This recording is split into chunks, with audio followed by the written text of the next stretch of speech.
Hi everyone, मैं रोहन आप सभी का एक बार फिर से अपने यूट्यूब चैनल पर स्वागत करता हूं।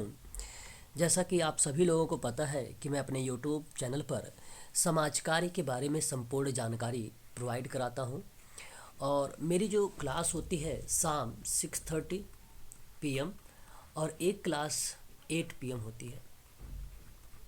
मैं आप सबको बता दूं कि यहाँ मैं आप लोगों के लिए AIIMS medical social work and UGC net social work के बारे में संपूर्ण जानकारी प्रोवाइड कराता हूँ। मैं आप लोगों से बता दूं कि यूनिट नंबर 1 से लेकर यूनिट नंबर 6 तक के मैंने समाजकारी में जो मेन कॉन्सेप्ट थे, जहाँ से प्रश्न एग्जाम में पूछे जाते हैं, उनकी PDF और वीडियो आप लोगों को प्रोवाइड करा चुका हूँ। आज क्लास होगी शाम 6:30 पर और 8 PM पर भी, और आप लोगों का बेसिक कॉन्सेप्ट शुरुआत करूँगा। एक डिसेबिलिटी का जो डे होगा, उनसे भी पेपर में प्रश्न पूछे जाते हैं, उसको पढ़ाऊँगा। और उसके बाद मैं आप लोगों को समाज कल्याण बोर्ड के बारे में बताऊँगा थोड़ा सा। और समाज कल्याण बोर्ड पढ़ने के बाद हम लोग देखेंगे मानव विकास प्रबंधन में मैनेजमेंट की प्रक्रिया के दौरान क्या क्या भूमिकाएं देखने को मिली हैं। तो 6:30 पर 3 पॉइंट्स पर मैं चर्चा करने वाला हूँ। बहुत इंपॉर्टेंट है तीनों पॉइंट, क्योंकि इन तीनों से एग्ज़ाम में पूछे जाते हैं। फिर 8 PM पर आप सबकी क्लास जो चलेगी वह सोशल पॉलिसी पर चलेगी, यानी यूनिट नंबर 7 पर चलेगी। यूनिट नंबर 7 में अगर आप देखें, सामाजिक नीति से भी प्रश्न पूछे जाते हैं और ऐतिहासिक विकास से भी एक आध प्रश्न आ जाते हैं और नीति निरूपण से भी प्रश्न एग्जाम में पूछे जाते हैं। वेरी मोस्ट इम्पोर्टेंट पॉइंट है सामाजिक नियोजन, ये इसके बारे में आप लोगों को बताऊंगा। पंचवर्षीय योजना भी इम्पोर्टेंट है और सामाजिक विकास के साथ साथ धारणीय विकास से हर साल पेपर में प्रश्न पूछे जाते हैं। तो ये जो धारणीय विकास है, इन्हीं धारणीय विकास से मैंने आप लोगों के लिए समाज कार्य में आज कुछ महत्वपूर्ण प्रश्नों पर हम लोग चर्चा करने वाले हैं। तो इस कॉन्सेप्ट के बारे में आप लोगों को पढ़ाऊंगा सार, मतलब यूनिट नंबर 7 जो होगा वो 2 क्लासेस में आपका, यानी 2 दिन में आपका कवर हो जाएगा। यूनिट नंबर 7 भी, ठीक है। यदि आप समाज कार्य की ऑनलाइन क्लास लेना चाहते हैं केवल मार्च तक, तो उसकी फ़ीस 2500 रुपये रखी गई है।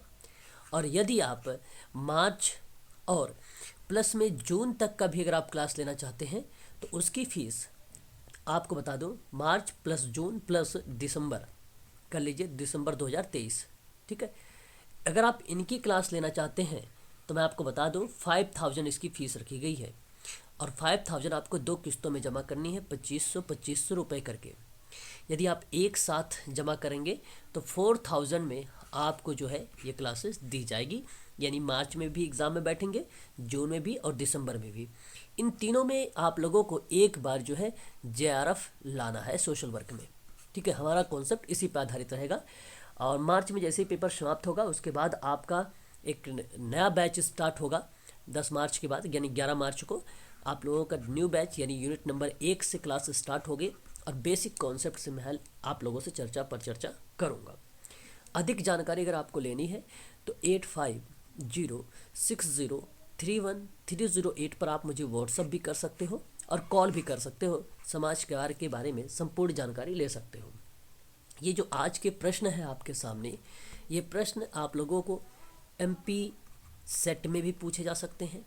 UGC नेट के लिए तो वेरी मोस्ट इम्पॉर्टेंट है सोशल वर्क का, और एम्स मेडिकल सोशल वर्क में भी यहाँ से प्रश्न पूछे जाते हैं, ठीक है। तो याद रखेंगे, सोशल वर्क की क्लास चल रही है और पहला प्रश्न आपके सामने ये है कि सतत विकास शब्द की उत्पत्ति किस एक पत्र में हुई थी। पहला ऑप्शन हमारा साझा भविष्य, दूसरा ऑप्शन B हमारा भविष्य, तीसरा C सबका विकास, ऑप्शन D सतत विकास एवं भविष्य। क्वेश्चन नंबर 1 का सही जवाब इसका ऑप्शन नंबर A होगा। ऑप्शन नंबर A सतत विकास की शब्द की जो उत्पत्ति है वो हमारा साझा भविष्य नामक एक पत्र में हुई थी, जिसे ब्रेटलैंड आयोग के द्वारा जारी किया गया था। और सतत विकास शब्द का पहली बार प्रयोग नॉर्वे के प्रधानमंत्री ने किया था। Very most important fact, Norway के प्रधानमंत्री ग्रो हरलेम था, उनका नाम था ग्रो हरलेम ब्रेटलैंड उनका नाम था और अपने नाम पर ही इन्होंने इसका जो है आयोग बनाया और सन 1987 में 1987 में। तो मैं एक प्रश्न के पीछे जो व्याख्या है उनके बारे में भी आप लोगों से चर्चा यहाँ पर ही कर लेता हूँ। अच्छा, इसके बारे में डिटेल और जानकारी मैं आपको शाम की जो क्लास होगी उसमें प्रोवाइड कराऊंगा, जहाँ आप लोगों को ये सारी चीज़ें देखने को मिलेंगी। आप चाहो तो देख सकते हैं, मैंने पूरा डिटेल यहाँ पे रखा है, तो ये मैं ऑनलाइन क्लास में आप लोगों को प्रोवाइड कराऊंगा। क्वेश्चन नंबर 2, सतत विकास शब्द की पहली बार प्रयोग किस देश के प्रधानमंत्री ने किया था? अभी अभी मैंने क्वेश्चन में बताया है पहले का। तो दूसरे प्रश्न में अगर मैं बात करूं आप लोगों से, ऑप्शन नंबर यहाँ पे जो है ए करेक्ट हो जाएगा, नॉर्वे के प्रधानमंत्री ने। तो सतत विकास शब्द का पहली बार प्रयोग नॉर्वे के प्रधानमंत्री हरलेम ब्रेटलैंड ने सन 1987 में किया था, ये बात आप जानते हैं। यहाँ पे अगर हम बात करें ब्रेटलैंड के बारे में, तो ध्यान देने वाली बात यह है कि सतत विकास वह विकास की प्रक्रिया है जिसमें वर्तमान पीढ़ी अपनी आवश्यकताओं की पूर्ति आने वाली पीढ़ियों की आवश्यकताओं की पूर्ति को बिना नुकसान पहुंचाए करती है। वही बेसिकली ब्रेटलैंड आयोग है और यही ब्रेटलैंड का अर्थ बनता है। ऑप्शन नंबर पहला ही आपका यहाँ पे करेक्ट जवाब हो जाएगा। आगे बढ़ेंगे और नेक्स्ट क्वेश्चन लेने का प्रयास करेंगे। क्वेश्चन नंबर 3 आपके सामने है कि सतत विकास का या सतत विकास की कितनी प्रमुख अवधारणाएं हैं? कितनी प्रमुख अवधारणाएं हैं? बहुत इंपॉर्टेंट सवाल है। 2 प्रमुख अवधारणाएं हैं, यानी ऑप्शन नंबर ए सही रहेगा आपका। ध्यान रखिएगा कौन कौन सी अवधारणाएं हैं। पहला अवधारणा तो है आवश्यकता की अवधारणा, ये ध्यान देने वाली चीज़ें हैं हम सबके लिए। और जो दूसरी अवधारणा है वो विचारों की सीमा, विचारों की सीमाओं की अवधारणा, ठीक है, की अवधारणा। बात को समझो, जो आवश्यकता की अवधारणा है बताना चाहता है कि विशाल रूप से विश्व की सर्वाधिक गरीब लोगों की अनिवार्य आवश्यकताओं से संबंधित है और जिसे सर्वोपरि प्राथमिकता प्रदान करने चाहिए, और यह प्रक्रिया आपको संचालित कर देती है आवश्यकता की अवधारणा को। और जो विचारों की सीमाओं की अवधारणा है, इसका मतलब है कि प्रौद्योगिकी की स्थिति एवं पर्यावरण सामाजिक संगठनों की योग्यताओं के द्वारा लागू किया जा सकता है, जिससे वर्तमान एवं भविष्य दोनों की आवश्यकता को पूरा किया जा सकता है। तो इसलिए ऑप्शन नंबर आपका ए करेक्ट हो जाएगा। 2 अवधारणाएं हैं, दोनों का नाम पता होना चाहिए, आवश्यकता और विचारों की सीमाओं की। ठीक है, बात करेंगे क्वेश्चन नंबर 4। क्वेश्चन नंबर 4 की बात करें कि अधिकांश लोगों का मानना है कि ब्रेटलैंड आयोग की सतत विकास की परिभाषा का केंद्रीय विचार किसकी समानता के विचार पर आधारित है? अधिकांश लोगों का। तो मैं अगर आपसे बात करूं यहाँ पे अंतः पीढ़ी समानता का, ऑप्शन नंबर अंत पीढ़ी जो समानता है, ऑप्शन नंबर बी यही करेक्ट है। अच्छा, ये है क्या, मैं आपको बताता हूँ। अधिकांश लोग इस तथ्य से सहमत हैं कि ब्रेटलैंड आयोग जो है वो सतत विकास की परिभाषा का केंद्रीय विचार अंत पीढ़ीय समानता का विचार है। बेसिकली अगर मैं संक्षेप में बात करूं तो आवश्यकताएं आधारभूत एवं अनिवार्य तथा आर्थिक विकास इनकी पूर्ति में सहायता करेगा और सहभागी और नागरिक भागीदारी से प्रोत्साहन देगा।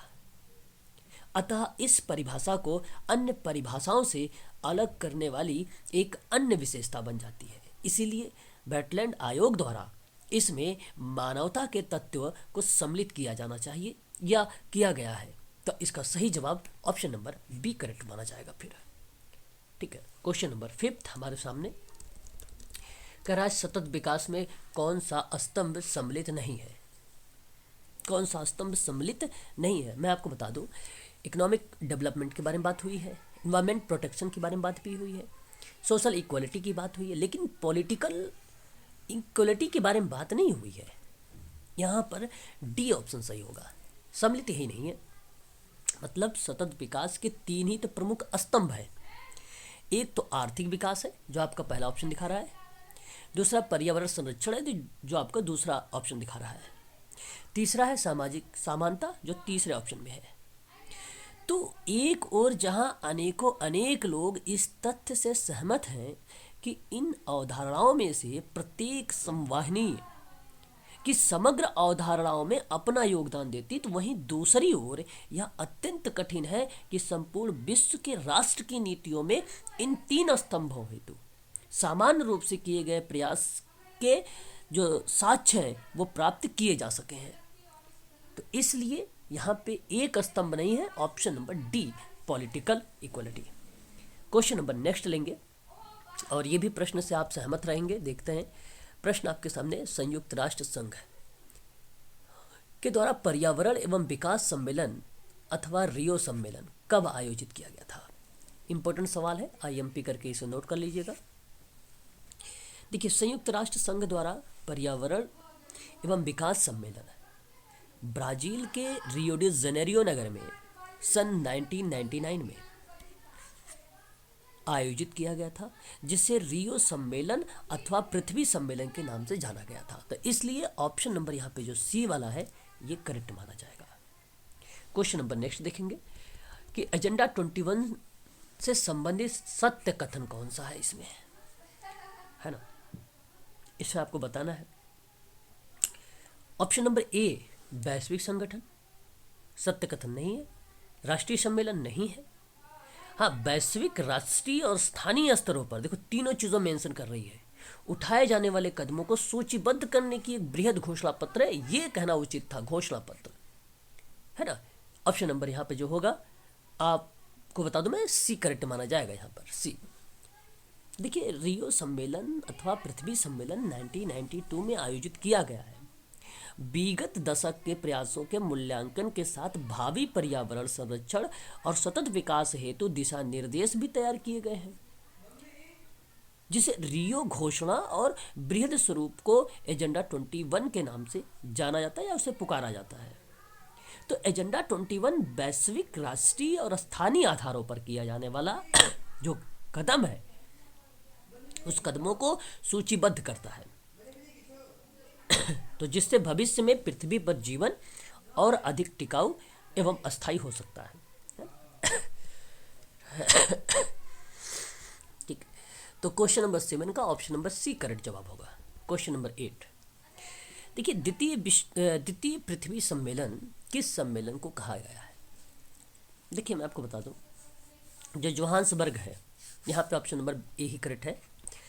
देखिए, 1992 की जो रियो सम्मेलन में टिकाऊ विकास की आवश्यकता पर बल दिया गया, तो संयुक्त राष्ट्र पर्यावरण एवं विकास सम्मेलन, जिसको आप UNCED कहते हैं, तो उनके लिए अनेक दस्तावेज तैयार किए गए, जिससे यह स्पष्ट किया गया कि भाई पर्यावरण और विकास के बीच गहरा संबंध है और पृथ्वी के बारे में सोचने की गहरी आवश्यकता है। इसी क्रम में वर्ष 2002 में, यानी 2002 में अगस्त सितंबर के माह में दक्षिण अफ्रीका के जोहान्सबर्ग में बेसिकली उबंटू गांव में टिकाऊ विकास पर संयुक्त राष्ट्र सम्मेलन का आयोजन किया गया और इसे ही द्वितीय पृथ्वी सम्मेलन के नाम से जाना गया। तो इसलिए ऑप्शन नंबर आपका ए करेक्ट माना जाएगा। क्वेश्चन नंबर 9, कि किस पर्यावरण सम्मेलन का मुख्य उद्देश्य पर्यावरण सुरक्षा के साथ टिकाऊ विकास को प्राप्त करना था? क्वेश्चन नंबर 9 बेसिकली जोहान्सबर्ग सम्मेलन को ही किया गया था। मैंने अभी आपको बताया है, जोहान्सबर्ग सम्मेलन का मुख्य विषय था कि पर्यावरण सुरक्षा के साथ टिकाऊ विकास को प्राप्त करना। तो सम्मेलन में टिकाऊ विकास पर गंभीर मंथन हुआ और जल, ऊर्जा, स्वास्थ्य, कृषि और जैव विविधता के संरक्षण का आह्वान किया गया। और यह विषय संक्षेप में अगर हम बात करेंगे तो WEHAB कहलाया। और इसी के बाद पर्यावरण पर केंद्रित जितने भी सम्मेलन हुए वो कमोवेश उनमें टिकाऊ विकास का प्रमुख मुद्दा रखा गया है ना। तो ये चीज़ों को आपको ध्यान रखना पड़ेगा। अब ध्यान रखने वाली बात यहाँ पे ये है कि एग्ज़ाम में पूछ लेता है कभी कभी, तो ये ध्यान रखिएगा। W से आपका क्या बन जाता है यहाँ पर, ठीक है, वाटर। E से आपका क्या बन जाएगा यहाँ पर, एनर्जी। H से आपका क्या बन जाएगा, आपका हेल्थ। A से आपका एग्रीकल्चर और B से आपको बायोडाइवर्सिटी। तो ये शब्द ध्यान रखेंगे, इसका मैंने फुल फॉर्म भी आपको बता दिया है, जो एग्ज़ाम में आप लोगों से हो सकता है देखने को मिल जाए। ठीक है, तो जल, ऊर्जा, स्वास्थ्य, कृषि और जैव विविधता। ठीक है, क्वेश्चन नंबर 10 हमारे सामने, सतत विकासात्मक के निर्धारण हेतु किन सूचकांकों को आधार बनाया जाता है? किसको बनाया? क्या पारिस्थितिकी, आर्थिक या सामाजिक एवं सांस्कृतिक या उपर्युक्त सभी? यहाँ क्वेश्चन नंबर 10 का ऑप्शन नंबर जो डी है ये करेक्ट माना जाएगा। तो सतत विकासात्मकता के निर्धारण हेतु पारिस्थितिकीय, आर्थिक, सामाजिक, सांस्कृतिक सूचकांकों को आधार बनाया जाता है, और ये सत्य बात है, इसलिए ऑप्शन नंबर आपका डी करेक्ट रहेगा यहाँ पर। ठीक है, आगे नेक्स्ट क्वेश्चन लेंगे। देखिए आज के लिए इतना ही रखेंगे हम लोग। ठीक है, बाकी इन प्रश्नों को मैं आप लोगों को ऑनलाइन क्लास जब हम लोग लेंगे 6:30 पर और 8 PM पर, मैं वहाँ पे आप लोगों को व्याख्या के साथ बताऊँगा। इन फैक्टों को भी आप उसे नोट भी कर लीजिएगा। यदि आप समाजकारी में ऑनलाइन क्लास तैयारी करना चाहते हैं तो आप मुझसे संपर्क कर सकते हैं 8506031308 पर। ठीक है, व्हाट्सअप भी कर सकते हैं, कॉल भी कर सकते हैं, और UGC नेट, एम्स और MP सेट सोशल वर्क के बारे में संपूर्ण जानकारी आप मुझसे प्राप्त कर सकते हैं। आज के लिए बस इतना ही।